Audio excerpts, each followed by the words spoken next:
Welcome to the video. I'm Callie. I'm a 28-year-old mixed media artist and I have a small business that I've been running for the past few years. I was shocked to see an email in my inbox the other day saying that I got a sale on Etsy for one of my craft kits. I've gotten like a few sales throughout the year, but nothing crazy. It kind of fell on the back burner, so whenever I get a sale it feels like super unexpected and exciting.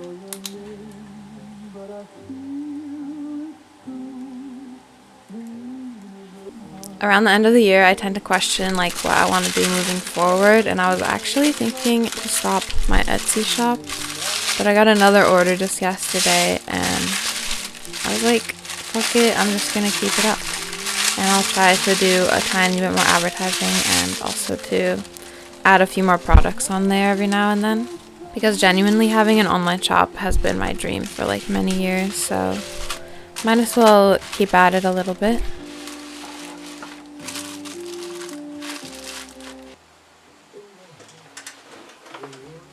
I know this is going to be a cozy video, I feel like, because it's got that late fall, autumn vibes. It's got the early winter vibes. Today I've been feeling really cozy and like tired. The other day when everybody was over, I was doing stamp work on my desk here.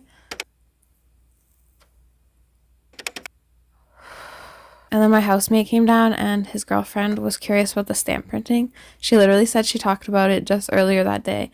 And then she came and she was like curious to try it. So she changed and brought her denim jeans downstairs. And we did like little mushroom stamps on the pockets and little star stamps. And she did some hand painted like dots on the belt loops.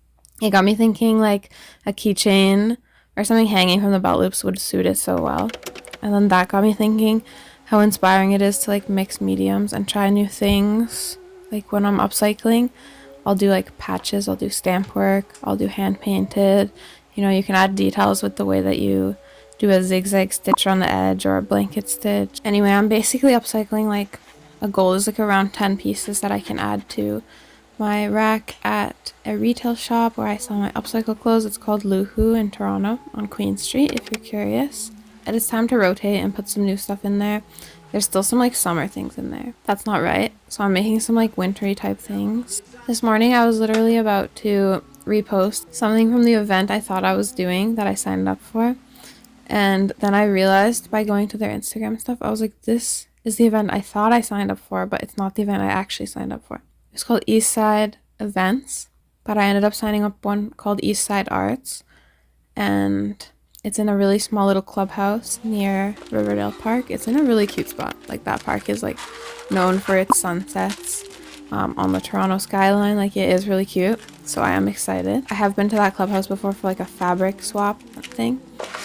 I'm a little bit bummed because when I went to the spring market at the other one that I like thought I signed up for, it didn't go the best, but everyone was talking about how lively and amazing their Christmas market was. So to me, the spring market felt like a really good networking opportunity where I found this Christmas market that I was really excited for. And now I'm like, yeah, I'm doing this Christmas market. And now it turns out I didn't even sign up for that Christmas market. Anyway, since I've been upcycling and my part-time job is with a upcycling nonprofit, I've been getting inspired about some little crafty kind of holiday sewing ideas. And so I made my first ever journal cover that's made out of fabric. It's really cute.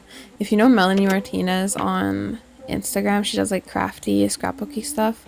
I feel kind of inspired by the polka dots. Like she always uses those kinds of polka dots, and so when I saw the fabric in the bin, I was immediately inspired to use that one.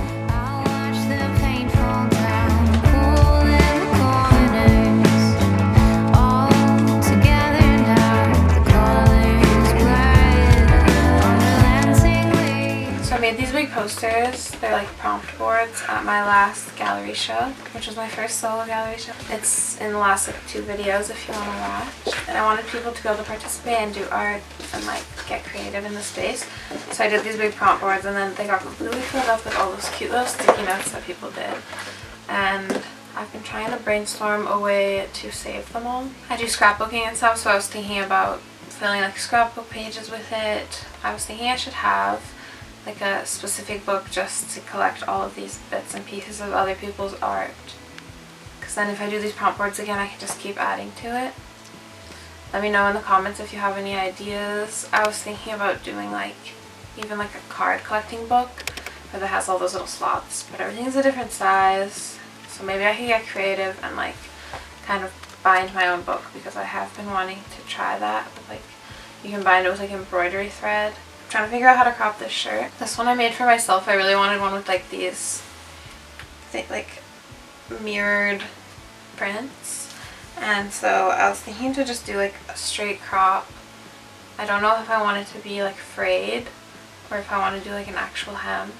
And I was also thinking of maybe trying, I don't know what it's called, but it's like cinched up. You create this kind of tunnel for like a rope to go in, and then you can cinch the fabric up and have like the remaining strings like hanging down. And I thought maybe that could be cool. It's been something that I've been seeing a little bit around and I've been interested to try.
Now it's about time to get around to pricing all of my new upcycled clothing and stuff that's gonna go to the Loohoo retail shop. I was actually working on coming up with like universal pricing in 2026, whether my products are in a retail shop, whether they're on Etsy, whether I'm selling at a market, that they can all be the same price, because no matter what, you're going to be paying some market fees and stuff like that. I have definitely had momentum with my shop over the last few years, but I still struggle to, I guess, price things fairly for the work that I put in. Coming into this as like a beginner and not a business person, you know, I just probably priced out of fear, or like what I thought I would afford to be able to pay for something, without really thinking about cost of goods or my time put into it, and like making a profit on top of that, as well as having to pay like market fees or like Etsy fees. So this is the year to pricing fairly for ourselves. Good luck, everybody. It's a tough one.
has been feeling really sporadic around like the end of the new year. I wonder if you feel the same way. It happens like every single year. I just start questioning like everything that's working, everything that's not working, and I feel like it's a good thing, but it can be kind of like overwhelming, like thinking of all the different options. Especially when you work as a small business, it feels like every decision is like really important and you never know which ones are going to work out well or not, like which income streams is the best to put the most attention to. So yeah, my brain's just been like flooding around these thoughts a lot, but my only direction really is to do more of what works and to do less of the things that don't work. And I feel like over years that does end up bringing you into the right direction. I have a new secret recipe for the holidays. It's to get this oat milk eggnog, and then I make like my chai and I add like a quarter of the milk I would add as eggnog and a quarter of it as the regular milk that I add. And last night I was making hot chocolate and I added the milk as eggnog, and it was literally so good. It was like the best treat ever. I really recommend you doing hot chocolate eggnog. I'm even starting to ponder if like I could use eggnog in a pancake recipe instead of some of the milk, and if that would be good.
It's so pretty in the winter sometimes, but I hate how it gets dark at like 4 p.m. But when I was walking home from picking up my print order, it was like so pretty outside. Yeah, it looked like cotton candy skies with like this like blue snow. It's like very nice. I went to Staples to do a print order. I got Christmas cards, just some extra stuff for tomorrow, because yesterday they actually offered me a full table. That's kind of why I started upcycling a few of those things, because I was like, oh, I'll just fill the rest of the table with upcycle stuff.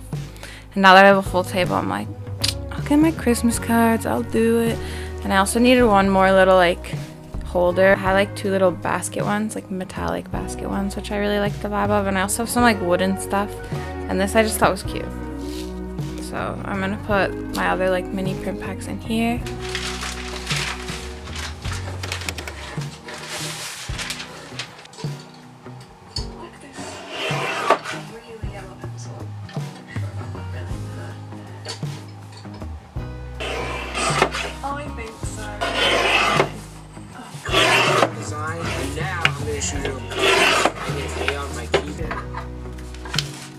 So I've always just been so much.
but that wasn't really part of the plan.